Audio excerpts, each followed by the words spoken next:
Perdana Menteri Tan Sri Muhyiddin Mohamad Yassin menyatakan dalam sidang media dan akhbar bahawa kes kemalangan jalan raya yang melibatkan pemandu mabuk pada suku kedua tahun 2020 sebanyak 21 kes kemalangan dan 8 kematian, di mana kes kemalangan pada suku kedua tahun 2020 menghampiri kes kemalangan keseluruhan pada tahun lalu pada tahun 2019 sebanyak 23 kes kemalangan. Trend peningkatan kemalangan jalan raya yang melibatkan pemandu mabuk ini menyebabkan pihak kerajaan dan masyarakat mengambil perhatian penuh kepada isu pemandu mabuk. Ini kerana ia menjejaskan dan melibatkan isu keselamatan dan boleh membawa kepada isu perkauman. Untuk itu, saya Nur Amirul bin Pukin bersama rakan-rakan saya akan turun ke lapangan untuk menembual orang awam tentang pandangan dan pendapat mereka tentang isu pemandu mabuk. Antara aspek-aspek yang kami akan tanya kepada orang awam adalah aspek faktor berlakunya kemalangan jalan raya yang melibatkan pemandu mabuk.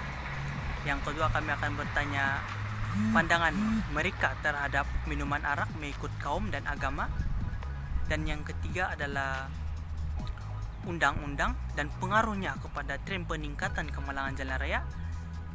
Yang seterusnya adalah pengaruh politik dan agama dalam membentras masalah pemandu mabuk. Yang kelima adalah faktor media massa yang menyebabkan atau mempengaruhi hubungan kaum di Malaysia. Dan yang terakhir adalah cara-cara mengatasi masalah kemalangan jalan raya yang melibatkan pemandu mabuk. Untuk itu kita teruskan dengan video temu bual bersama dengan orang-orang awam. Untuk itu kita teruskan dengan video temu bual bersama dengan rakan-rakan saya.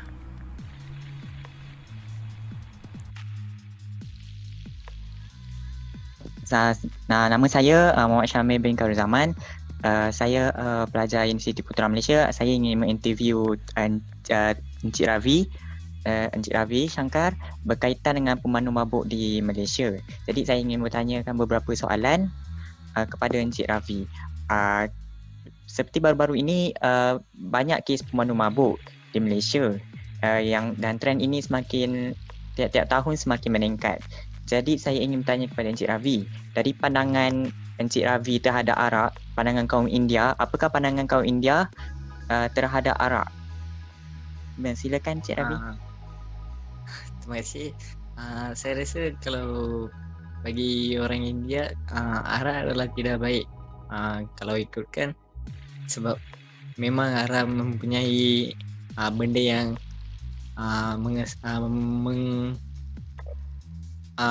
macam mana dia akan menjejaskan kesihatan diri kita kan. So oleh itu memang arak itu tidak baik kepada semua kaum, bukan saja India tapi semua kaum. Tapi namun ada yang suka meminum sebab dia memang nak pergi ikut jalan itu sebab tu. Betul je. Terima kasih Tuan Encik Ravi. Soalan seterusnya saya ingin bertanya, adakah Encik Ravi rasa undang-undang di Malaysia ni ketat berkaitan dengan pemandu arak ni? Pemandu mabuk ni? Seperti yang kita tahu, dulu dia tak ketat. Tapi sekarang lepas beberapa insiden, lepas masa-masa yang PKP ni, dia dah jadi ketat. Kerajaan telah mengetatkan undang-undang. Saya rasa lepas ni mungkin peminum itu lebih jaga-jaga masa berjalan dekat jalan raya. Okey. Soalan seterusnya, dalam pandangan Encik Ravi, apakah yang patut peranan orang politik ataupun ahli agama untuk membanteras isu pemandu mabuk ni? Saya rasa peranan politik dan ahli agama adalah yang paling penting dalam membanteras peminum arak ini. Sebab ahli agama je lah yang boleh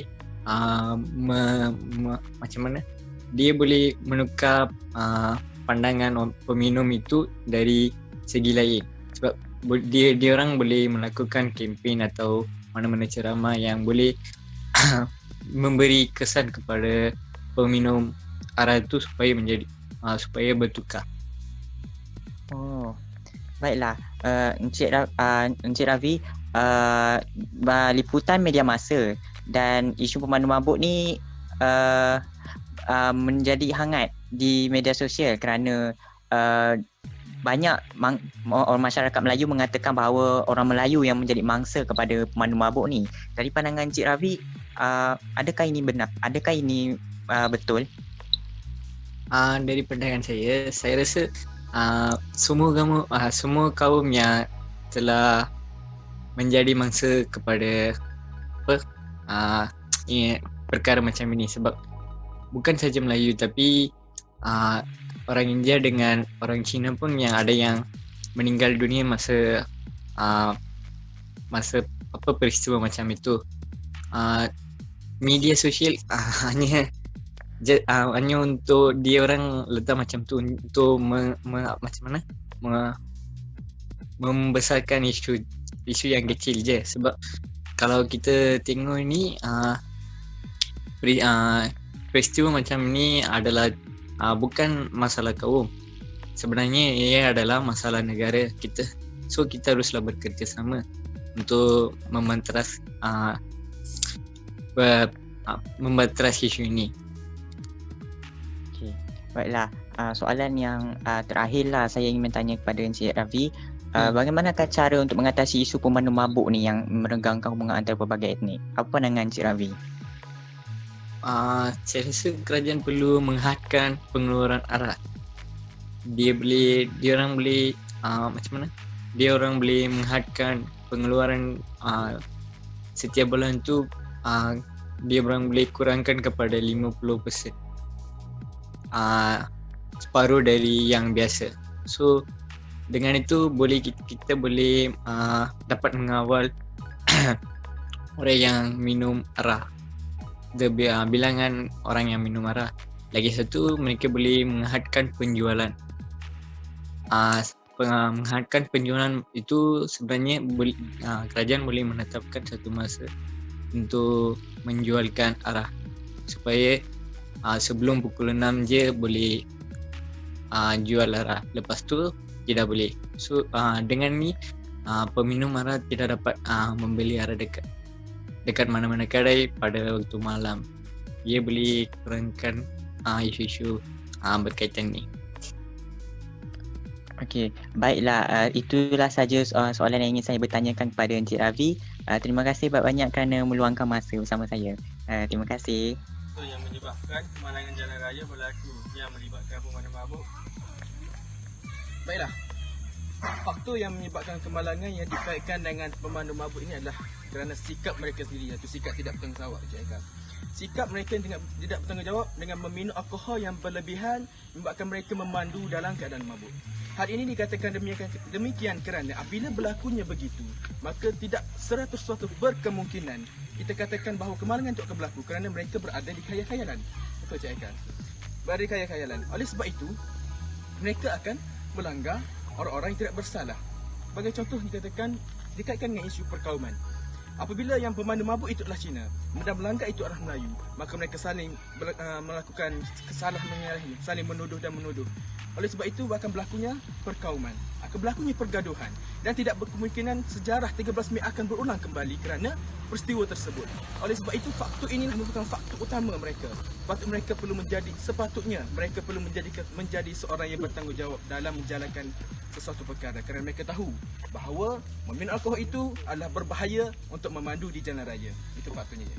Soalan kedua, apa faktor yang menyebabkan isu pemandu mabuk sering mendapat perhatian panas dalam kalangan masyarakat?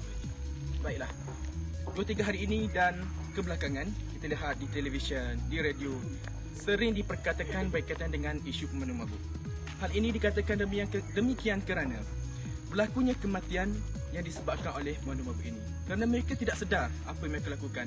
Seperti contoh kita perkatakan bahawa seperti kematian pemanda, polis, anggota polis dan ramai lagi yang terlibat. Hal ini menyebabkan berlakunya juga isu perkauman di situ. Kerana yang melanggar itu bukannya orang Melayu, dan orang yang melanggar itu adalah Cina yang melanggar orang Melayu, menyebabkan berlakunya tuduh-menuduh seperti saya katakan sebentar tadi. Saudara Adik, adakah liputan media massa antara satu faktor yang menyebabkan kerenggangan hubungan etnik di Malaysia apabila menyiarkan berita berkaitan pemandu mabuk? Jelaskan.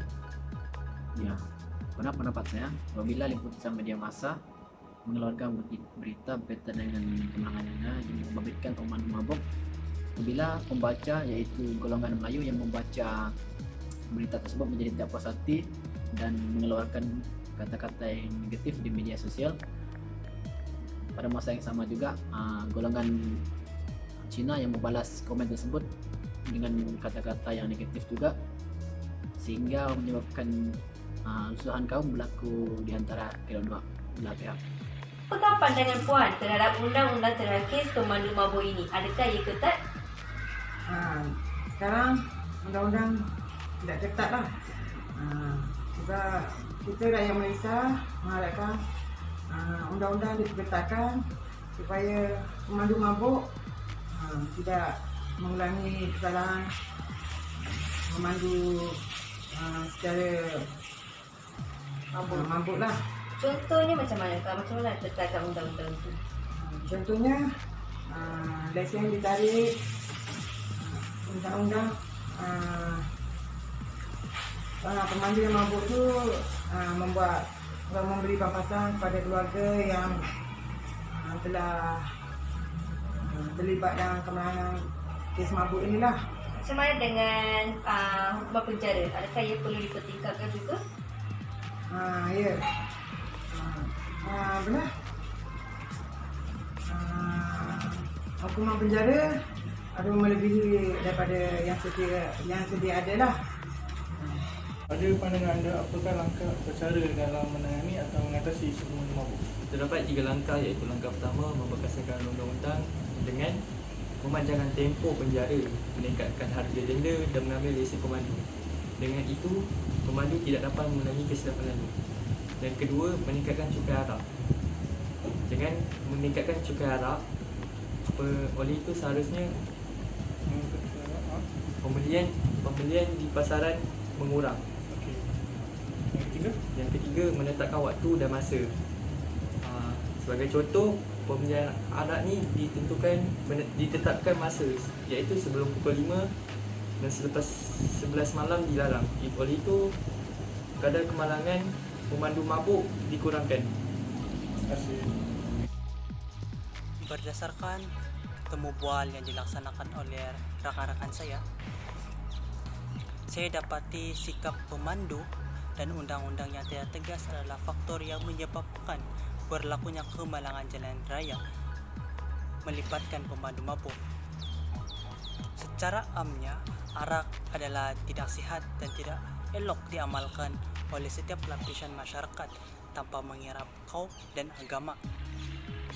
Sikap penulis akhbar, media massa yang menggunakan sentimen perkauman dalam menulis akhbar-akhbar untuk mendapatkan populariti meregangkan lagi hubungan kaum di Malaysia. Yang terakhir,